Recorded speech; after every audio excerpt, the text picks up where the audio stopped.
అపరిశుద్ధులమైన మనం ఎంత మాత్రమే వెళ్ళడానికి అవకాశమో లేదు. మరి అపరిశుద్ధులమైన మనల్ని అయితే అపవిత్రమైన మనల్ని పరిశుద్ధపరచడానికి యేసు ప్రభు దేవుడు ఈ లోకానికి వచ్చి మన కొరకు తన పవిత్ర రక్తాన్ని కార్చి మన పాపాలని క్షమించి మనల్ని పవిత్రులుగా చేసి పరలోక రాజ్యానికి అర్హతనిచ్చాడు. అందుకు యేసు ప్రభుని మనం దేవుడిగా కొలుస్తున్నాం. ఆయన మనల్ని పరలోక రాజ్యం చేర్చగలిగిన వాడు కనుక మనము యేసు ప్రభుని వెంబడించవలసిన వారమై ఉన్నాం. కానీ ఈ లోకంలో ఉన్నటువంటి చిన్న చిన్న వాటి కొరకు కాదండి. ఈ నిరీక్షణ మీలో స్థిరముగా ఉండి మీరు దేవుడిలో స్థిరపడాలి, విశ్వాసంలో స్థిరపడాలి, యేసు ప్రభు కొరకు ఎదురు చూడాలి. ఈ లోకం అంటూ ఉండడానికి వీల్లేదండి. మన దేవుడి రాకడ చాలా సమీపంగా ఉంది. తెలుసా మీకు? యేసు రాకడ చాలా సమీపంగా ఉందండి. మరి ప్రవచనాలన్నీ నెరవేరుతూ ఉన్నాయండి.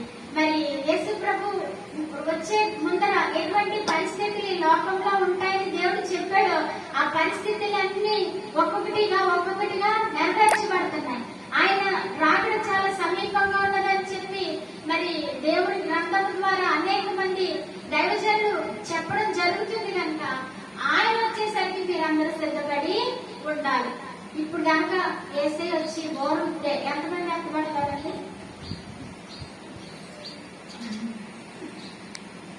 చాలా సంతోషం. ఒకళ్ళేమో కాన్ఫిడెన్స్ ఎత్తారు, ఒకళ్ళేమో అంటే నా ఉద్దేశం, ఒకళ్ళేమో ఎత్తకపోతే ఈ భక్తి అంటారేమో ఎత్తే ఉండొచ్చు, ఎత్తు ఉండొచ్చు. ఒకళ్ళేమో ఎందుకు వచ్చిందని ఎత్తుకున్నా ఉన్నారు. ఒకళ్ళు నిజంగానే నిశ్చయితో ఎత్తారు. మంచిదండి. ఏది ఏమైనా అది మీరే వేసుకోవాల్సిన ప్రశ్న. ఏసై వస్తే నేను వెళ్తానా వెళ్ళనా? అది నిజం, అది జరగబోతుంది. మనం సిద్ధపడడం అంటే ఏంటి? చెప్పులు వేసేసుకొని మంచి చీర కట్టేసుకొని అలా తెలచేరా? కాదు, అదేం కాదు. ఏంటంటే ఆయన రక్తంతో మన పాపాన్ని కలుపుకోవాలి. పూజ అంతేనా, చర్చం అంతేనా? చివరి ప్రభు ఏది చెప్తే అది చేయాలి. మంద అడుగు జాడల్లో నడవాలి. అర్థమైందండి? మంద కాపరి ఏది చెప్తే అది చేయాలి. అబ్బాయి అలా చెప్తారండి, మరీ అందరూ అలా చేసేయగలిగి మరీను అని అన్నారు అనుకోండి, మరీ ఇక్కడ వెళ్ళిపోతారు. అది మరి చూస్తాం. అర్థమైందా? దేవుడు ఏమన్నా కన్సెషన్ ఇస్తాడు అనుకుంటున్నారా? ఎవరండి దేవుడు? ఆయన చెప్పాడంటే అది చేయవలసిందే. పరలోకంలో దైవ గ్రంథంలో సున్నాంగా పొల్లైనా పోదండి.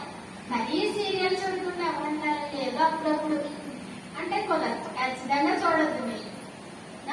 మరీ సినిమాలు చూడకుండా ఎలా ఉంటుంది? అసలు ఎంటర్టైన్మెంట్ ఏముంటుంది సినిమా చూడకపోతే అని అనుకుంటే చూడండి, ఇక్కడే ఉంటారు. ఎంటర్టైన్మెంట్ చూసుకుంటా ఆ సినిమా తీసిన వాళ్ళు ఇక్కడే ఉంటారు, చూసి మీరు ఎక్కారు.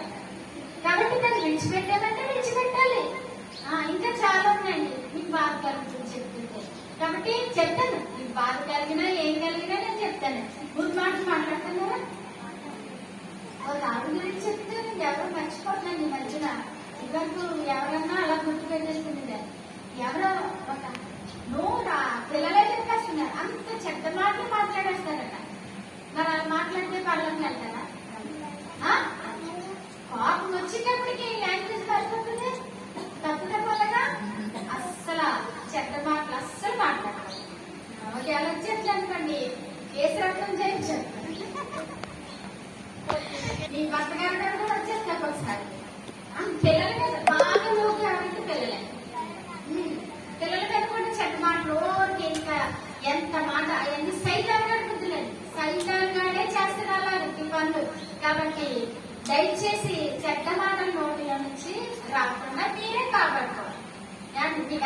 ఎవరి బాధ్యత? ఎవరి నోటికి వాళ్ళే కాపు పెట్టుకోమని చెప్పింది కదా. ఇంకేముంటాయి మనం చేసే పనులు? చాడీలు చెప్పడం. ఎవరంటే చాడీలు చెప్పడం. అక్కడ మాటలు ఇక్కడ పలానావుడండి ఇలాగండి, పలానావుడండి అలాగండి. ఇంక ఇది చెప్పడమే పదైపోతుంది కొంతమంది. అది చాలా తప్పండి. బైబిల్లో ఏమన్నా తెలుసా? కొండెములు ఆడవారు కూడా ఎక్కడికి పరలోక రాజ్యం. కొండెములు చెప్పిన వారు ఎక్కడికి పరలోక రాజ్యం